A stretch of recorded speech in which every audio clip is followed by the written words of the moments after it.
บึงบรรยากาศรวมเนาะก่อนเฮ็ดเวียกให้น้องเฮา ปั๊บปักซิป ทีมงานเฮา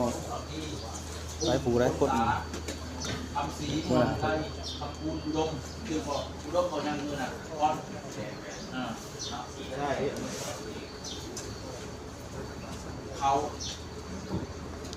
ได้ชื่อนี่คุณหน้าซุกประเทศไว้เป็นต้นคอยยังประทันมากคุณก็ส่งได้สื่อที่นี่ให้ทางการแล้ว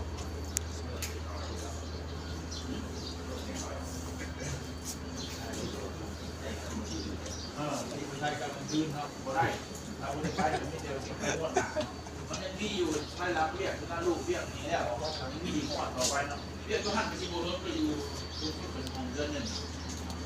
บรรยากาศการประชุมเนาะก่อนเริ่มเวียก สีหนึ่งเปลี่ยนสีหนึ่งเปลี่ยนเรื่องเขางานหลายคนกระจม